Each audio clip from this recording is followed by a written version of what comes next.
Hey guys, my name is Devontae and I sacrifice my time so you don't have to. So first and foremost, I understand this is strictly just my opinion.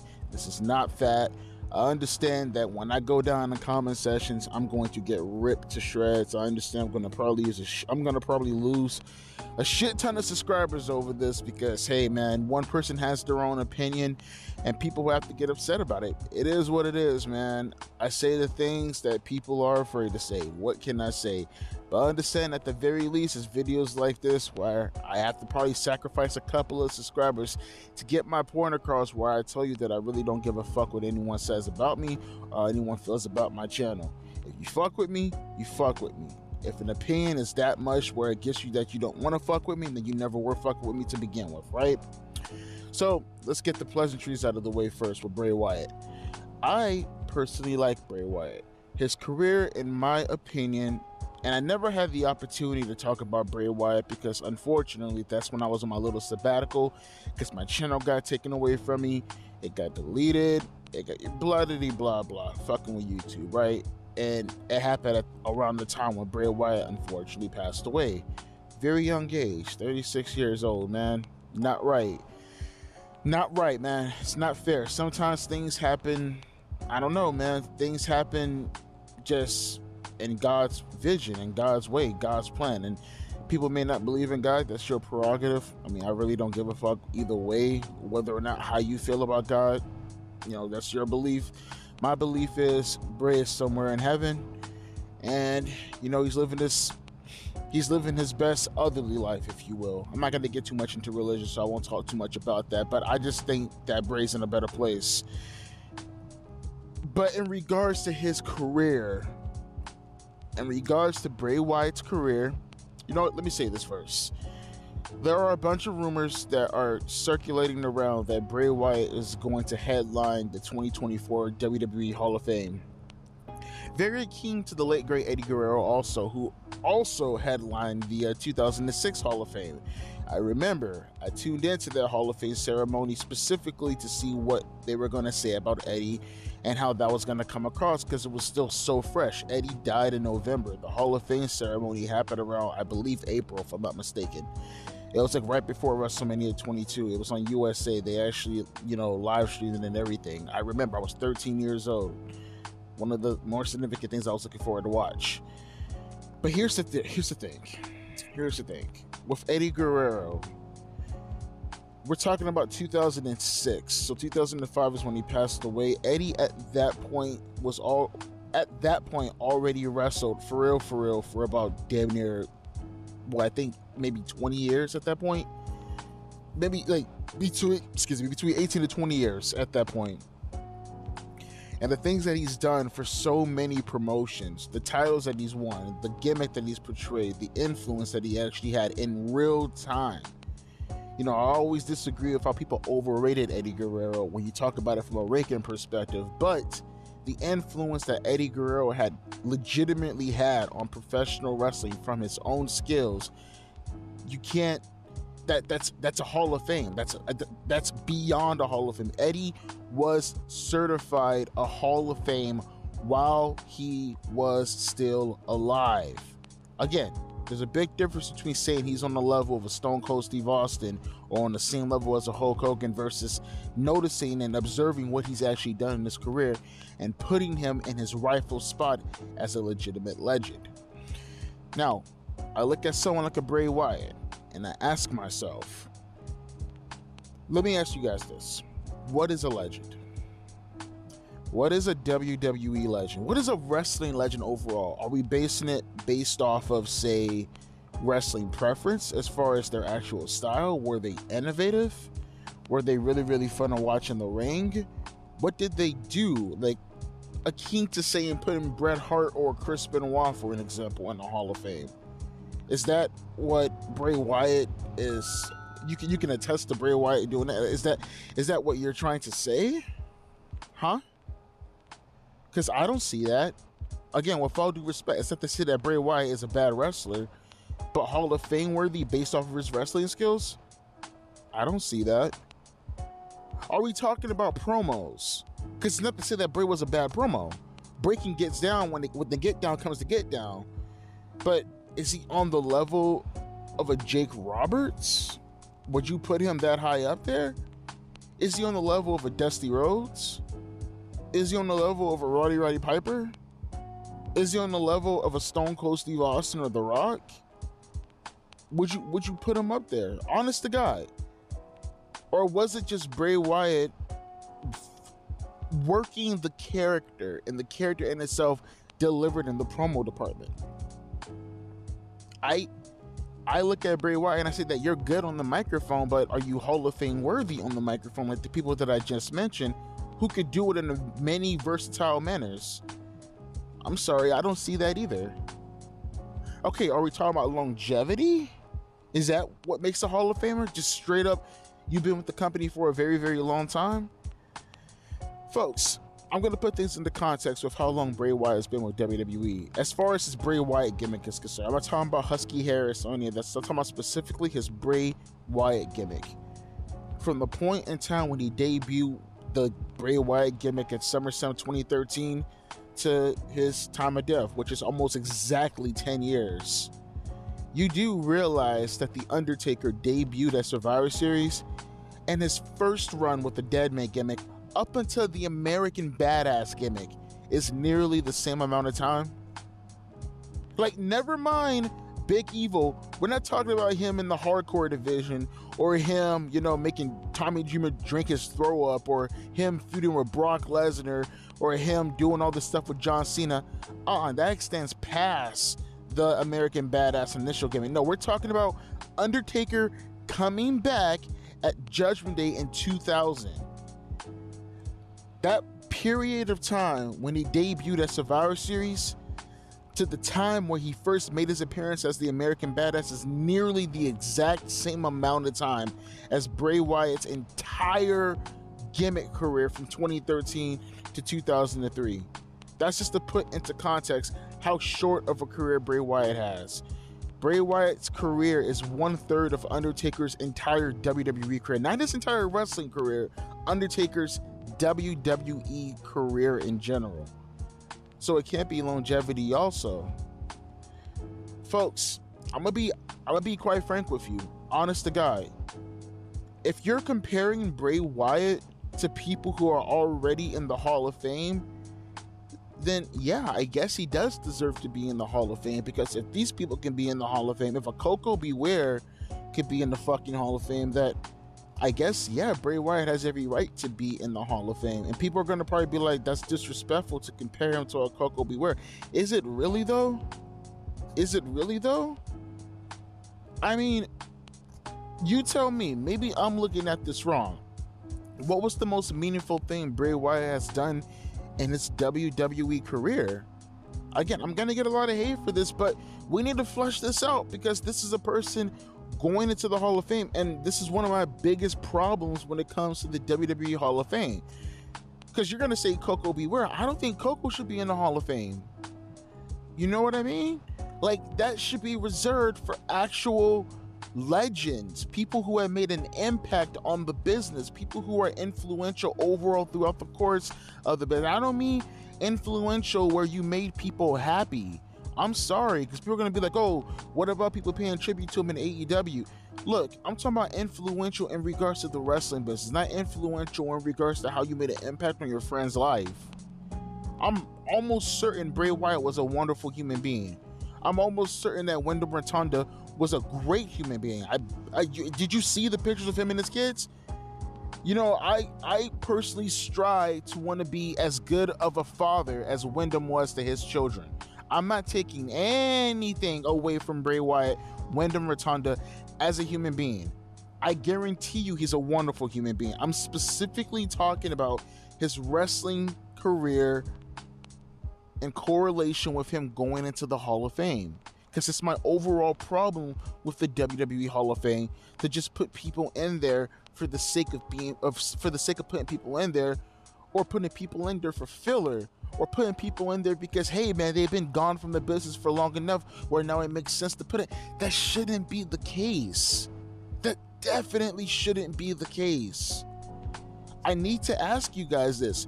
What did Bray Wyatt do in his wrestling career that has transformed the business, that has influenced the business? Even for his own personal being, what has Bray Wyatt done in his own historical context that justifies him going into the Hall of Fame? I think he only won, like, how many title runs? He has 2 title runs, right? 2 title runs. And both of them, folks, I don't know what else to tell you. I'm sorry, you can hate what I'm gonna say, but both his title runs were transitional runs. Whether you're talking about his run in 2017, where the literal purpose of him winning the belt was just to get it on Randy Orton, or whether he was the Fiend and his legitimate position, which completely killed the Fiend, was to get the belt off of that to put it on Goldberg. And even before, actually, I'll take that back.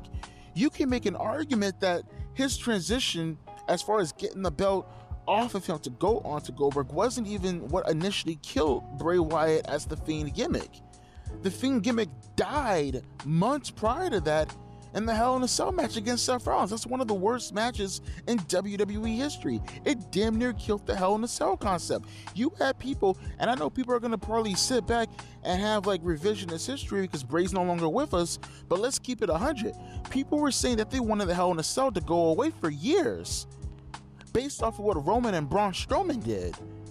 And their Hell in a Cell match a year prior to that, where you had a no contest, and then here comes Bray and Seth Rollins, and they damn near people are still recovering in regards the Triple H's whole point right now, as far as, like, let's call a spade for spade right now.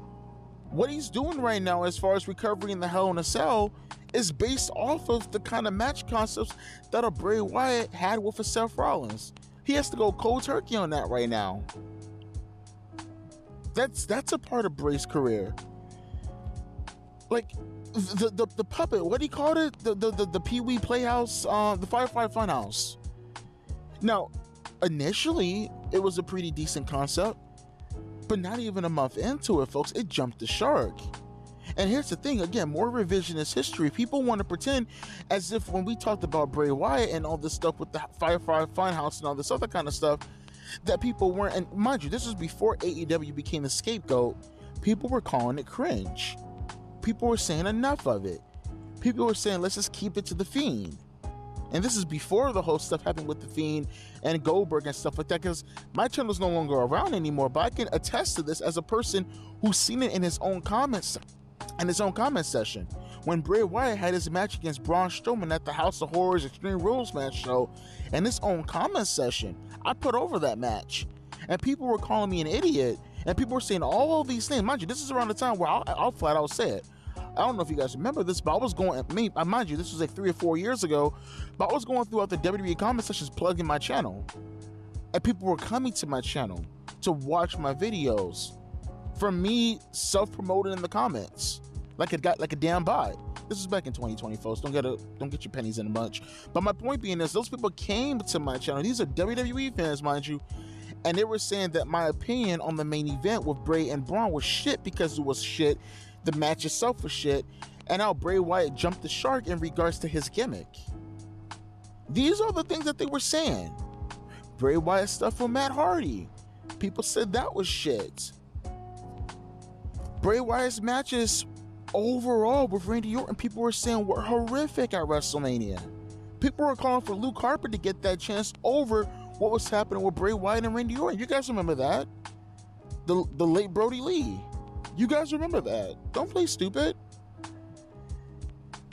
I'm looking at Bray's entire career, and you can say that, honestly, the best part of his career was when it initially started in 2013.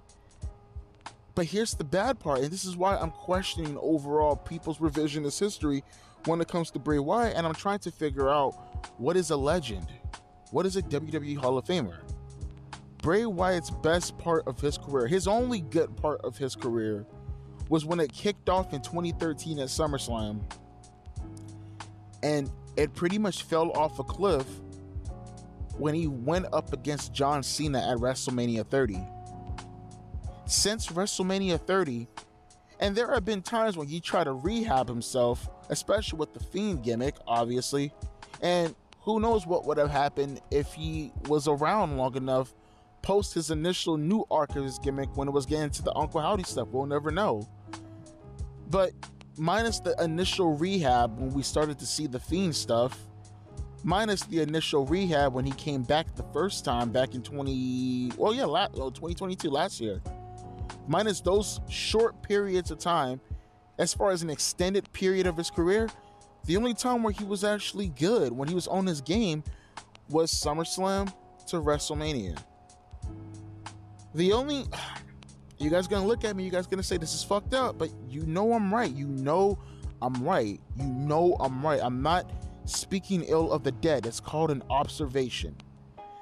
The only time, I'll say this, the best part, the most memorable part of Bray Wyatt's entire career, the highlight of his career, was putting over Bryan Danielson. The biggest highlight that I can actually think of in regards to Bray Wyatt was what happened in that cage match with the Usos and Daniel Bryan back in 2014 in January on the road to Royal Rumble. And the road to the Royal Rumble, that's the highlight of Bray's career, in my opinion. And the spotlight wasn't even on him. You can say that Bray Wyatt had his career as Sabotage.